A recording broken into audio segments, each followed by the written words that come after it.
Welcome to this explainer. Today we're doing something a little different. We're diving into the architect of absolute truth. And to really get into the bones of this story, I'm going to step right into the shoes, or rather the heavy, resonant presence of the narrator, the obsidian doctor. So picture this. I am grinding, omniscient, looking down at a broken world from a freezing mountain precipice. From way up here, I welcome you to a dark, cautionary fable. A story of ruin, survival, and the literal architecture of the soul. Let's begin our descent, shall we?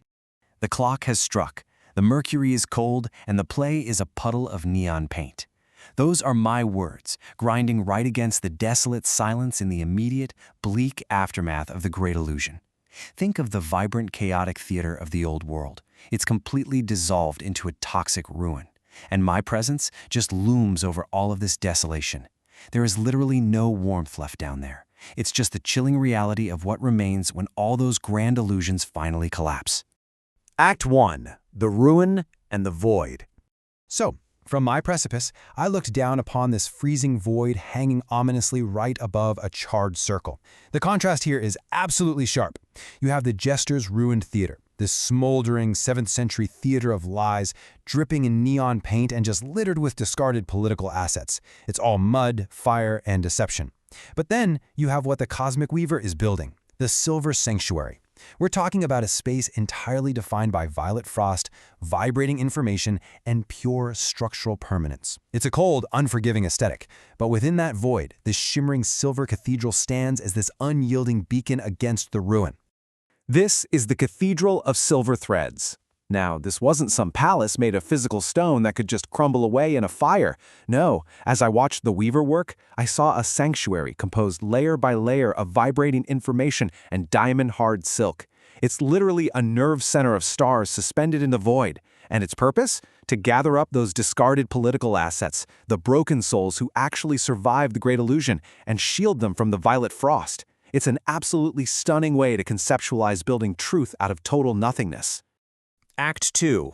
The Architecture of Souls.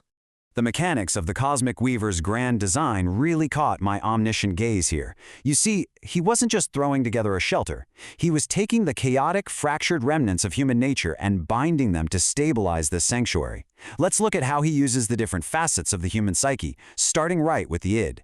We have a soul known as the Starved King. He's raw, pulsing greed, just pure animal instinct. And I watched as the weaver cast a web over this chaotic hunger, trapping the man's id in silver silk. He didn't destroy the greed. Instead, he took that temporary instinct and wove it into a massive, load-bearing structural pillar for the home, taking the darkest part of human nature and harnessing it to hold up the roof. Unbelievable, right? Next up, the weaver approached the ego, embodied by the wandering scholar. Now, the scholar's ego was essentially a fragile, cracking mirror, so to stabilize him, the weaver pressed a compass of cold starlight directly into his palm. It's a really striking transformation. By giving the scholar this cold, unchanging starlight, the weaver actually wove his logic into a philosophical bridge, a bridge designed specifically to safely span that dangerous gap we all have between our public masks and our private truths. Finally, up in the highest chamber of the cathedral, the weaver addressed the superego. He found a fallen knight and reinforced his rigid moral perfection, transforming it straight into the sanctuary's shimmering ceiling. And this wasn't just for decoration.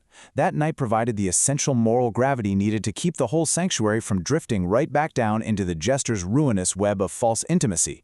So you have the id, the ego, and the superego, all completely transformed into a pillar, a bridge, and a ceiling. Act 3. The Negotiation and Ultimatum. As the great silence deepened across the void, it was finally time for me to descend from my mountain precipice. I walked to the very edge of the silver threads because I needed to confront the Cosmic Weaver over the absolute last surviving soul caught between our two worlds. I looked down at this broken soul, just a mere remnant of the theater state's thresher, and I spoke with the heavy metallic clink of duty. "The clock has struck, Weaver," I rumbled, my voice like grinding stone. "The mercury is cold, and the play is a puddle of neon paint. Why do you bind this transitory thing to the stars?" I mean, I was really questioning the whole point of his work. Why try to save a fleeting piece of a dead world? But the weaver? He completely ignored my looming presence, didn't even glance up. Instead, my attention was drawn to another primary symbol of this fable, the starlit spindle. It's this cosmic tool, and from it, The weaver just calmly pulled a thread of absolute, unyielding truth. I've got to say, it was a pretty mesmerizing display of intense focus, right in the face of my omniscient ruin. When the weaver finally did speak, his voice was this defiant, vibrating hum. He said, "The jester taught them that human connection is a disposable asset, but I am weaving a structural permanence." You see, the weaver was defending this soul. He was making it clear that this human was no longer just a parable to be casually discarded by the screech of the old world. By pulling truth from that starlit spindle, he was turning a fragile human being into a solid coordinate on his celestial map. And right here is where we hit the climactic clash of our two worldviews. I reached out with a hand of mercy and ruin, basically offering the silence that claims dying embers. I warned him that his idea of structural permanence was merely a burden of rules, but the weaver just tied his final knot and whispered his promise. It is submission to a truth that never changes. Your silence may claim the embers, but my cathedral will house the light of the dawn. The permanent truth. Standing there in that freezing void, watching those shimmering silver threads literally defy my silence, I absorbed the ultimate cautionary lesson of all this. The jester, who represents the chaotic, deceptive old world, builds a thresher of lies explicitly to consume the human soul. It's a system built for disposal. But conversely, the cosmic weaver utilizes the diamond-hard silk of absolute truth. And by doing that, he doesn't just build external walls. He takes our very internal cages, our raw greed, our fragile egos, our rigid moralities, and he transforms them into a sanctuary designed to outlast the great fires. So, as the Obsidian Doctor, I leave you with this final dark reflection staring right back at you from the void.